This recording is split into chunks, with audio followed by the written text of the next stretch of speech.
urus.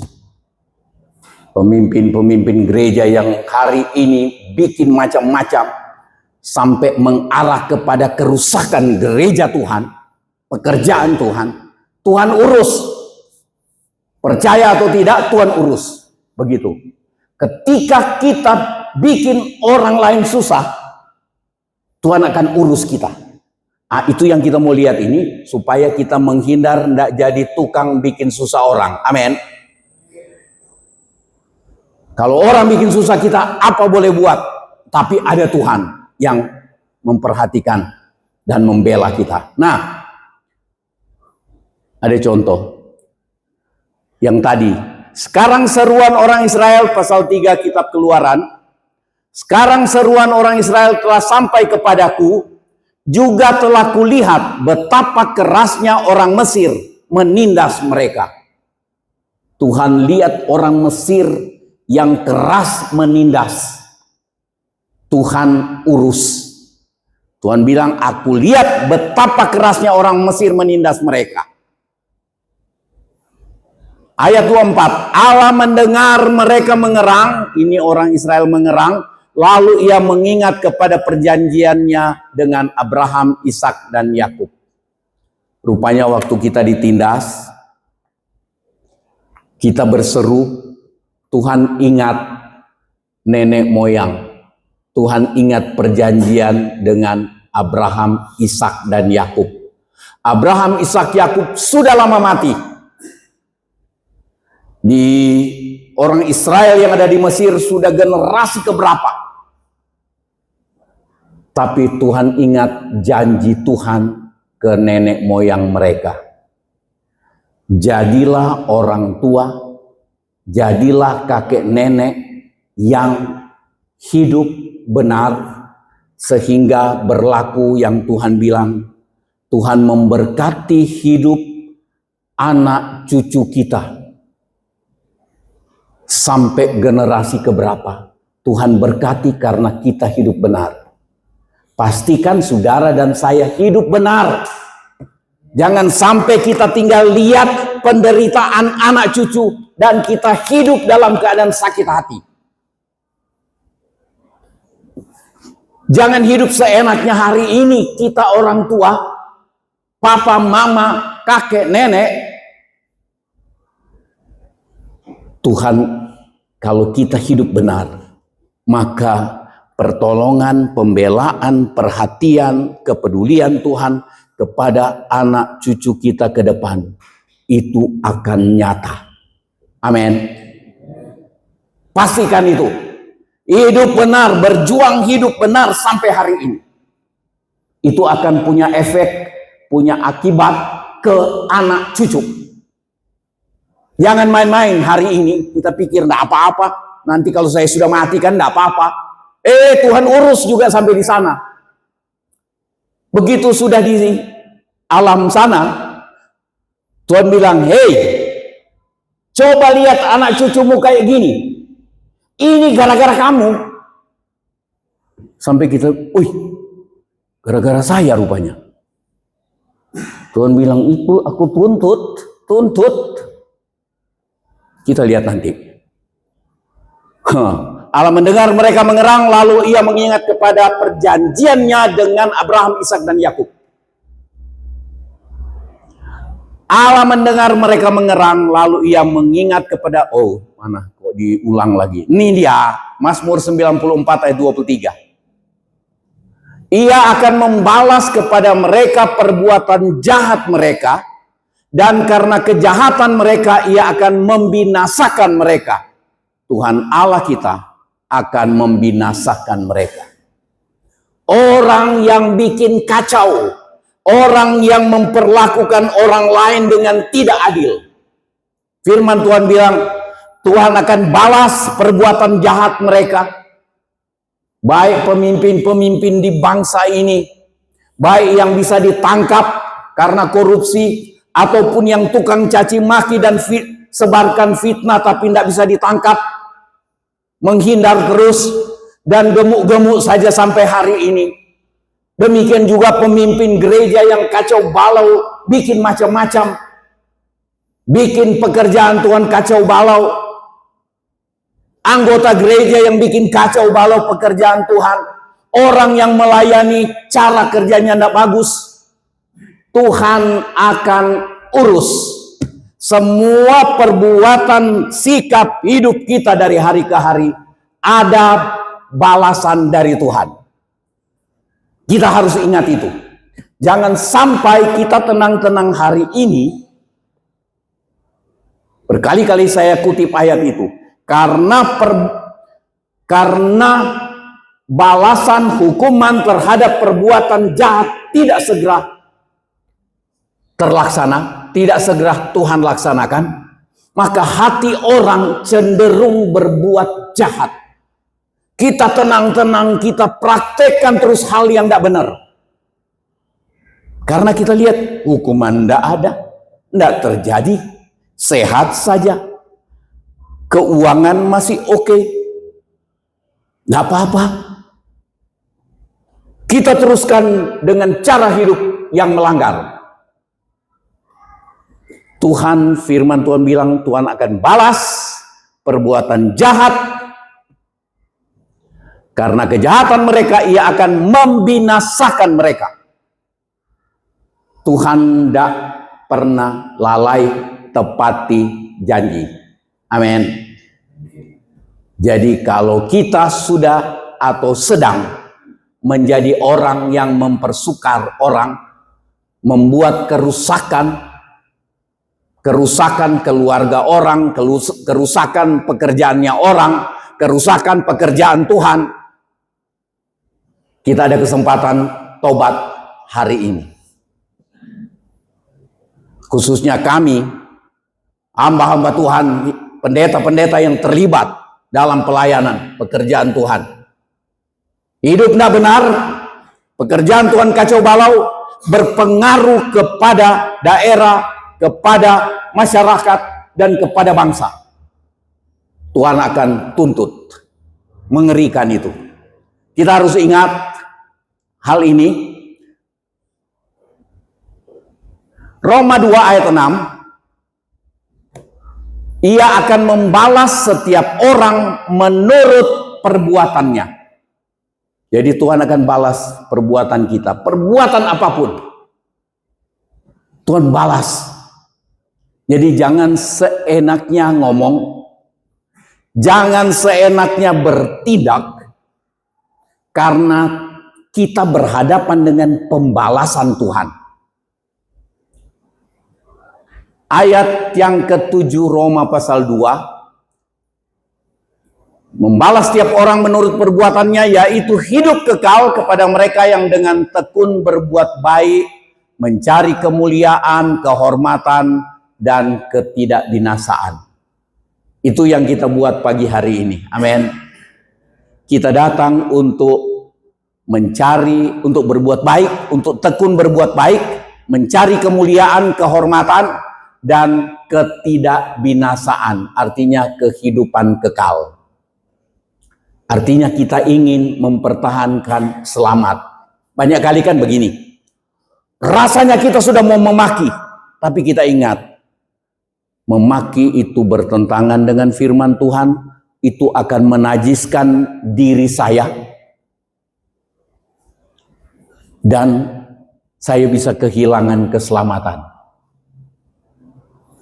Kalau saya sedang enak-enaknya memaki, tiba-tiba putus urat, jantung ketutup, mati. Mati dalam perlawanan terhadap firman Tuhan. Kita sengaja, nggak apa-apa, saya maki aja, toh masih lama mati. Tiba-tiba mati. Saya bikin tindakan. Ada pemimpin gereja yang terlalu berani pakai uang dengan cara yang curang. Nggak bisa dipertanggungjawabkan di akhir periode. Dipertanggungjawabkan dengan cara yang tidak bertanggung jawab. Tapi tidak mati-mati sampai hari ini. Tapi saya percaya Tuhan urus. Tapi kita semua pagi ini kita sedang berjuang untuk ketidakbinasaan. Amin. Nah, ayat 8 Roma pasal 2, tetapi murka dan geram kepada mereka yang mencari kepentingan sendiri. Saudara tahu orang korupsi itu karena cari kepentingan sendiri. Korupsi itu bukan cuma ada di bangsa ini, di daerah ini, di desa ini. Saya baca lihat kalau sebagian besar kepala desa itu rupanya potensinya korupsi.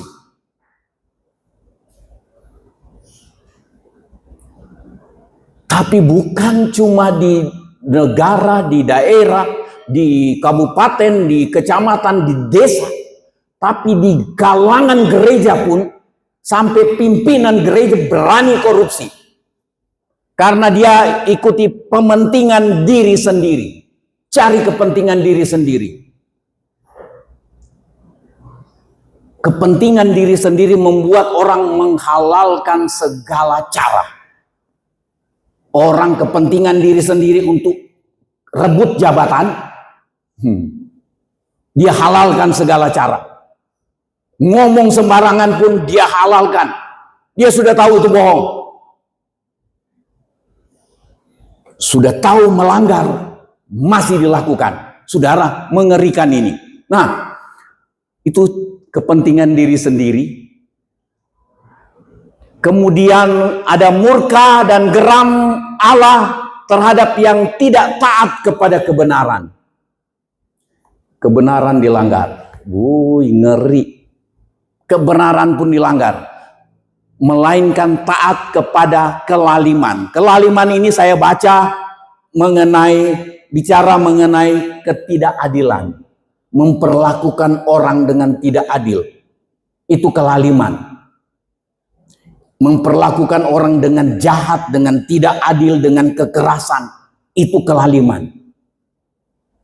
Banyak ketidakadilan yang kita lihat terjadi. Mungkin kita juga alami perlakuan itu. Tapi firman Tuhan bilang, murka dan geram dari Tuhan terhadap orang yang mencari kepentingan sendiri, yang tidak taat kepada kebenaran, tetapi yang taat kepada kelaliman. Saya ada catat di situ, ada contoh Raja Firaun, Raja Ahab, Raja Herodes. Raja Firaun kita ingat, Raja Firaun, Musa datang bilang, bebaskan umatku. Dia bilang, enggak, tahan. Akhirnya begitu Tuhan lepaskan dengan cara yang melalui banyak kesusahan buat orang Mesir, ini Firaun masih kejar. Dan di depan mata Firaun lihat anak sulungnya mati. Firaun lihat anak buahnya, tentaranya tenggelam di laut bersama dengan kereta-kereta dan kuda-kudanya.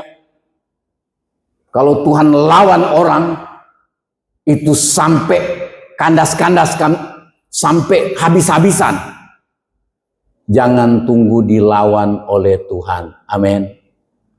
Firman Tuhan bilang, Allah melawan orang yang congkak. Itu pasti. Lambat atau cepat. Nah, itu Raja Firaun. Saudara ingat Raja Ahab, dia abaikan kebenaran. Karena dia ingin itu kebun di sebelah istananya, kebunnya Nabot, tanahnya Nabot, tanah pusaka, tanah warisan. Ahab bilang ke Nabot, kasih ke aku itu tanahmu karena di sebelahnya istanaku. Aku mau jadikan taman. Nabot pakai buat tanam anggur. Dia mau jadikan taman bunga-bungaan. Karena Nabot tak kasih, tidak mau makan si Ahab. Dia ngambek. Dia duduk di tempat tidur. Datang istrinya si Isabel. Mas,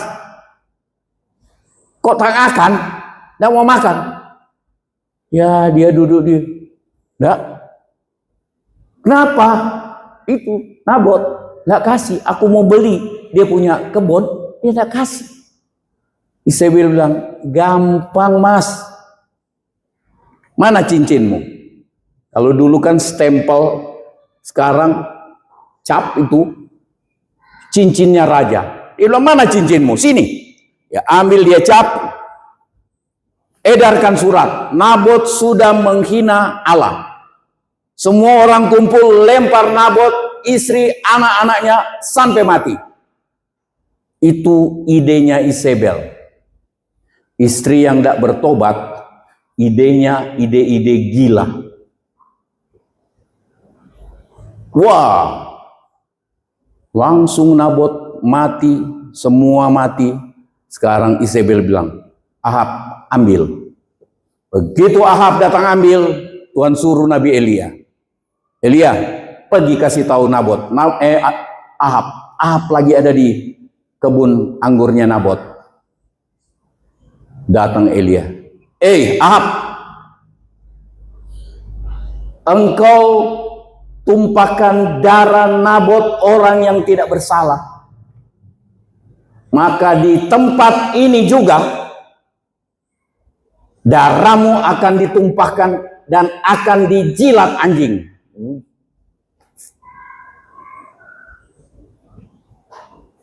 Tuhan balas. Saudara, jangan main-main. Jangan coba-coba. Karena kita 1 kali, 2 kali, 3 kali, 4 kali bikin pelanggaran seperti tidak terjadi apa-apa. Kita pikir aman. Kita ingat Tuhan tidak pernah gagal dan lalai untuk genapi firman-Nya. Ada murka dan geram. Ada kebinasaan. Kalau Herodes yang satu ini saudara ingat. Nyombong, dia bunuh Rasul Yakobus, gembala di Yerusalem waktu itu awal. Begitu orang Yahudi senang karena dia bunuh Yakobus, bunuh dengan pedang, dia tangkap Petrus.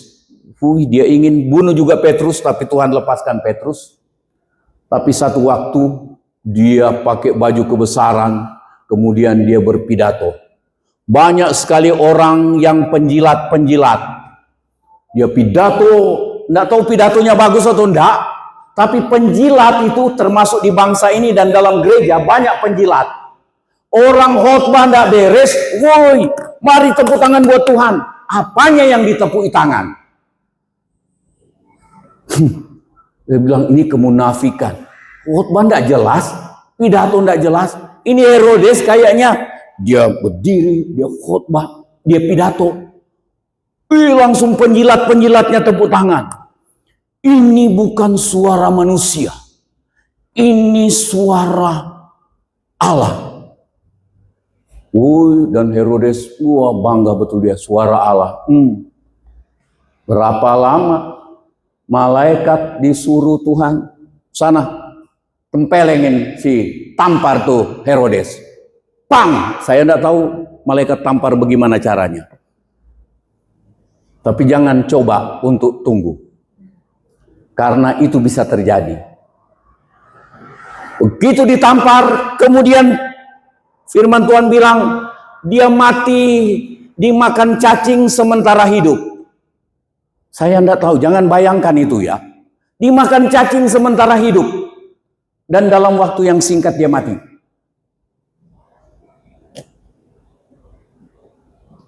Perlawanan Tuhan terhadap orang yang bikin susah banyak orang. Tadi kita baca mengenai kita dibela oleh Tuhan ketika dibikin susah. Tuhan memperhatikan, Tuhan peduli. Yang pertama, ketika kita dalam kesukaran. Kesukaran karena dibikin sukar orang, dan kesukaran dipersukar oleh orang lain, dan sukar karena keadaan. Seperti murid-murid, gelombang, ombak, angin. Tetapi Tuhan membela dan menolong. Amin. Tuhan bela, Tuhan perhatikan, Tuhan peduli, dan Tuhan menolong. Itu yang harus diingat. Ketika aku dalam kesesakan, aku berseru pada Yesus. Yang kedua, orang yang mempersukar orang lain. Jadi di hati kita bilang, Tuhan, saya kayaknya sudah pernah mempersukar orang. Saya sudah pernah membuat orang lain menderita. Ada kesempatan kita berurusan dengan Tuhan. Kita sudah bikin merugikan orang lain. Karena kita itu bisa dipersukar oleh orang, dan bisa jadi kita yang mempersukar orang. Apa? Baca. Tuhan balas dengan hukuman.